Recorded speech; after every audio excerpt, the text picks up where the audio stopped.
It's Jim and Kayla with another Tesla update here. We're going to do there we go. You're doing great. Totally fine. Great. You're watching Kelowna Now. I'm Jim Check. Kayla Carana. Yep. Did I say that right? You got it. There you go. Good morning. We promised last time that we were going to go through your 4 years of expenses owning a Tesla. I brought the receipts. You brought the receipts. There you go. Because a lot of people say it's not true. Yeah. Well, and I've gone through kind of all of the costs associated with owning the vehicle too. And I thought that I found some interesting things. So first off, though, it costs $2,000 less to buy it now than when I bought it in 2021. Which is unusual for cars, right? Most cars go up. Right? Yeah. Especially with Teslas have gone down. And the Model 3 hasn't gone down as much as some of their models. Like the Model S has gone from 120,000 to 99,000. Wow. Okay. Yeah. No, mine only went down $2,000, but that's enough, to be honest, of an incentive for me. But so it went down $2,000. And so even with all of the costs associated with it, like the tax and the cost of, for me, there was a cost of borrowing. So that definitely has gone up. When I got it, it was 2.29. You really can't get it for less than 5%. New deal in the States, though. They just put it out for the Model Y. I don't know if it'll make it to Canada. New deal in the United States, Model Y's 0.99 financing. Really? Really. Wow. For how long? I think it was, and I might get that number wrong, 5 years, I think, or something. I'm just putting you on the spot. Sorry about that. But I'm just, lots of times what happens in the States kind of slowly flows up here, right? So if he does that up here, I mean, it's just going to go crazy, right? Yeah, it might come up here too. So that's one of the costs. So it cost me $52,880 originally, and now it's down to $50,990 before taxes. And that's before the rebates, though, too. That's before the rebates. So when I did it, there was only the federal rebate of $5,000, and now they have way more incentives. And you were talking about this last time, but essentially the provincial incentives are based on income. Right. So they're income based, and essentially if you make less than $80,000 a year, you get up to a $4,000 rebate. Additional rebate, yeah. Yeah, and then the 80 to 90, an additional up to $2,000, and 90 to 100, an extra $1,000. Yeah, and then again, if you buy a used EV, no tax. Exactly. Right? So that's kind of like this $4,000 kind of eliminates the tax, I guess, right? Yeah. Yeah, makes sense. And so what I was thinking, when I was going through all of these things, they still have federal rebates as well. So provincial and federal. Right. And then they also have charger rebates. Do you know much about the charger rebates? I did. For if you do buy a charger, they give you up to about $350, right?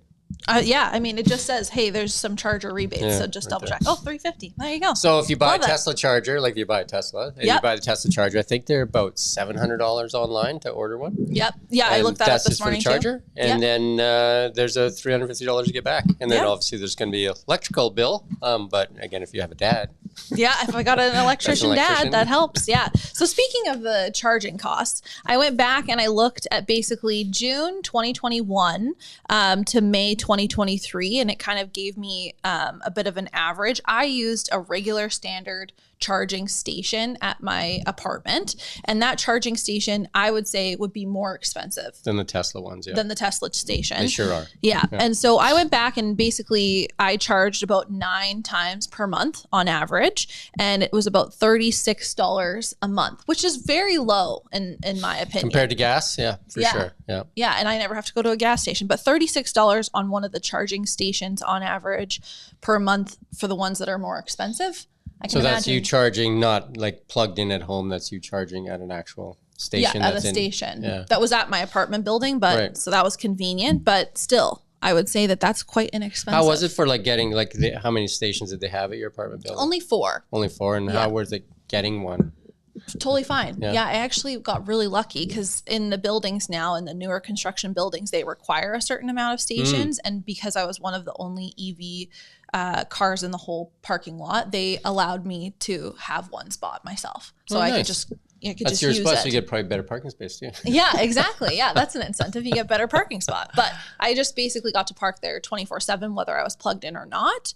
But that being said, the cost is quite low. So, and I did a little bit of research on coming back and forth from Vancouver. So you were saying it's about the same cost to Calgary, but it's about $18 to go down to Vancouver and $22 to come back.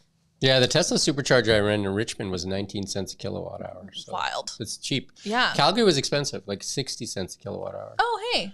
So yeah, electricity is more expensive in Alberta for sure. Okay, yeah, I guess that makes sense. Yeah. So a little bit of the cost breakdown for the extra things. So I did look up, so I have Toyo winter sports tires. So they were a bit more expensive, but they were $2,200. So I looked that up to just see what the cost was. And then the only things that I've really had to do are the wiper blades, which are about $50, and then filters. And I've had to do those twice. So that's 4 years of maintenance. That's all you've done. Yeah. That's tires, all I've done. wiper blades, and what was this other thing? Filters. And filters. And the filters are the air cabin filters, right? They are, yeah. Yeah. So about $24. In case there's like a chemical warfare or something like that. Yeah, something like that. Yeah. You're protected in Tesla. Exactly. So I've done kind of like quite a debrief. So now I guess in contrast, obviously no gas. That's exciting. So that's a cost savings. Huge. So most people are probably spending around $1,600 to $2,500 depending on your vehicle a year. Yeah. And they're coming out with EV tires, I've heard. Yeah, a little bit tougher rubber so that they don't wear as fast. EVs. Yeah. And then regenerative braking, I guess that's also comes into those tires. Usually like in 4 years, you're replacing your brakes or your pads at least, right? Yep. And once you do your pads once, your rotors are probably next. Exactly. And then with EVs, typically you don't replace the brakes, right? They usually rot out before they wear out. Yeah. Because I haven't had an issue yet. Yeah. So I was watching a piece this morning on Teslas talking about the safety and how many lives will be saved with full self-drive. And I feel like the statistics have to be pretty good because one of the I've seen many videos, but one of the videos for the Teslas that it understands what you're doing even before you really know what you're doing. And so in the winter driving and everything that people are a little bit more nervous about, winter driving with an EV, it's the safest vehicle to be out there. So I think I have 12.3.6 right now. Yep. 12.4 is coming out. Supposedly Elon said in a week or two to him, maybe might be a month. Who knows, right? But it's coming. Whenever it comes. It's supposed to be just like so much better than what's there. The nag is going to be gone. Yep. The nag meaning touch the steering wheel every 45. Well, I mean, it is nagging. Yeah. So the nag is supposed to be removed. So that'll be awesome. That's great. No nag. And the cars will communicate with each other. Interesting. Which is cool in that, say, if I go down a dead end street and get down there, it'll actually tell other Teslas not to go down there. Interesting. Do you know what I mean? Yeah. If the cars start communicating with each other, they can also communicate traffic. Do you know what I mean? It would be communicating a whole bunch of stuff. It will be. Between the cars, That's very futuristic. And I think they've got it was announced this morning or something that they've got a bunch of test cities in China right now for full self-drive. Wild. So it's going quick. Yeah. It's going quick. We're ahead of the curve. We're ahead of the curve. I'm using it every day, and I just absolutely love it. That's crazy. I love it too. I mean, I'm into it. Obviously, we're a little bit biased though. We're a little bit crazy. I found this one thing that I was going to show you. So this is the cheapest brands to maintain long term. So to better understand how the costs increase over time and differ by brand, and this is a 2023 report. Yep. And Tesla. Right number there. one. Number one. Yeah, I know. Right I saw that top. report as well. Yeah. Tesla's number one. There's very little to maintain. Mm-hmm. There's very, very little to maintain. Like oil changes in my pickup truck were, like $700. That's exactly it. And then even in a regular vehicle now, you're looking at $100 to $150 just for a regular oil change in a vehicle. And you're supposed to do this, I think, twice a year. Yeah. Well, and that's what the other thing too is that I was talking to, I said this last time, a guy who owns a tire shop, and he's like, oh, you need to go look at your maintenance, basically manual to double check everything. And it says really 4 years or when you need it. So I'm already up to date. I know when I went to get my winter tires put on my Tesla, the guy said, hey, I'm going to give you free oil changes, free mufflers, and he'll give me a whole list of free things he's going to give me. You're like, I don't need any of those, but thank you. Yeah, that's funny. Yeah, no, it's that's funny. Tires is the biggest thing, and that's such a nice thing because even in you buy some of the better cars, and they do have a maintenance schedule that you have to kind of do. They have these checks. Yeah, you have to follow it for warranty. Like $500 for them to tighten all the bolts on the car. Yeah. And I'm just like, what? It's so true. Why didn't you tighten them the first time? Yeah, you're like, wait a minute, I did that already. I swear. Yeah, that's funny. Yeah, so no, that's amazing to have that. Like Isn't 4 years. How many miles you got on that thing now? So I'm actually lower. I'm about 26,000. So not very much for regular. 26,000, yeah. So you're basically using it for working back. Working back, yeah. And I live in Lake Country, so yeah. I would say the biggest cost to me was the tires. That's kind of my biggest cost. Other than that, so you're still running your 2 original sets. You got a set of winters and a set of. I am. Yeah, and even the guy at the shop was like, "Oh, I don't know if you'll necessarily need it yet, but." And the Model 3 is a lighter car than the other ones. The X's and the S, and that. Despite people saying it's very heavy, it is it's a heavy vehicle, but it's the lightest of the Teslas, right? And I've driven an S, an X, and a 3, and definitely the the 3 feels so nimble, right? So yeah, it does. The X feels pretty bulky. Yeah, right? Especially with the self-driving. How are you liking it? I love it. Yeah. I absolutely love the self-driving. I use it every day.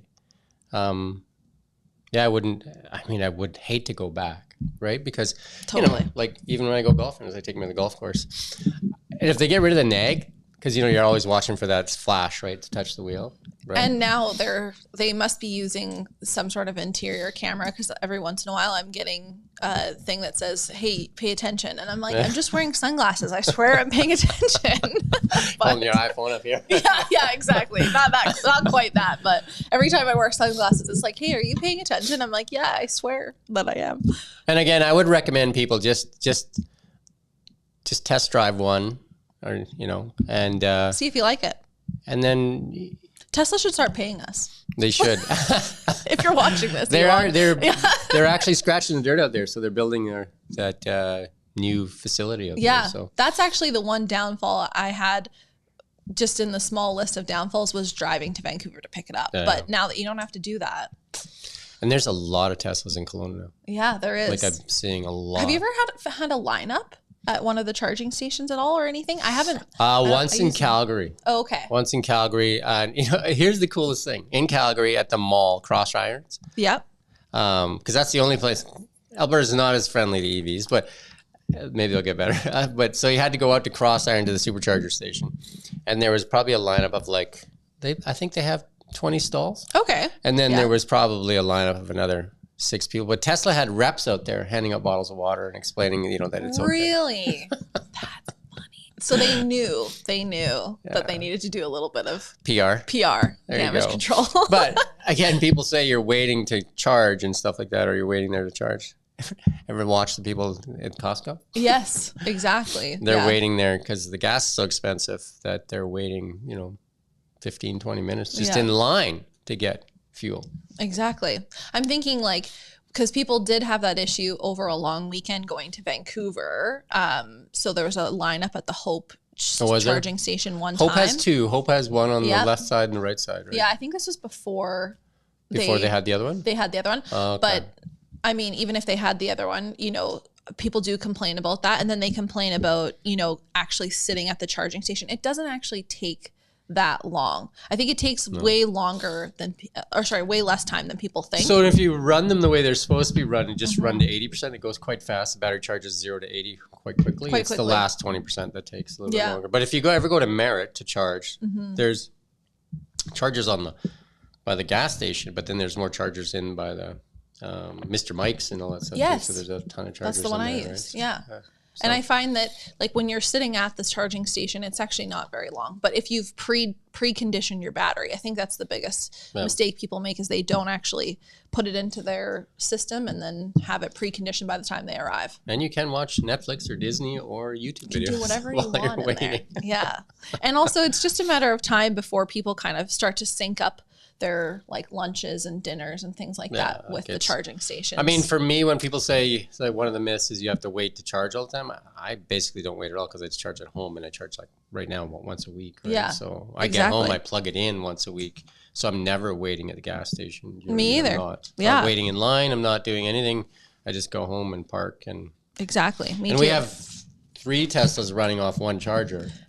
Exactly. So, the other 2 maybe charge once every 2 weeks, right? So it's because they have a bigger battery. Yeah. So and it's just how you position yourself in the driveway, garage, right? So. Yeah, it's in the driveway.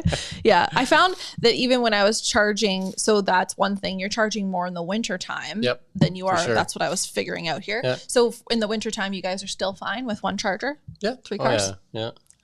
I mean, definitely charging more, probably twice a week. Yeah, more frequently. Because you're running the heat all the time too, right? Like, and you're warming it up when you're inside. So it's so nice, right? Yeah. Like, and the nice thing too, even in the summer, if you're out golfing, when you're cool it down, it can be climate friendly when you get in. I love that. That's my favorite part. Yeah. That is my favorite part. Do you guys ever, so when you're doing your charging at home, are you ever doing I'm leaving at 8:30? Like timer charge? Yeah. Like, I haven't used it yet. I just you never leave found it a like, need for what, 3? Yeah, 3 in the morning. Yeah. Tesla's like, that's a bit early for me, but I'm okay. Yeah, no, it hasn't been an issue, so it's been good. Like we have I think a 40 amp charger, right? So it works out. Basically a dryer plug. If anybody tells you they're special chargers, they're a dryer plug. It's just a dryer plug. It's a trick. Yeah, that's funny. Just tell the electrician to install a dryer plug and then give him the charger at the end. Yeah, this is actually what it's for. So we'll let my dad know. Don't tell him it's a Tesla charger. Yeah, exactly. That's funny. Anyway, that's about it for this one, right? We're really going to focus on the... Was there any other costs we wanted to know about? The taxes haven't changed. The taxes are going to be the same. The big advantage of buying a used one is definitely no tax. Absolutely, right? Zero taxes on a used Tesla. Or I shouldn't say Tesla. Any EV, zero taxes. Yeah, which saves you, let's just see here.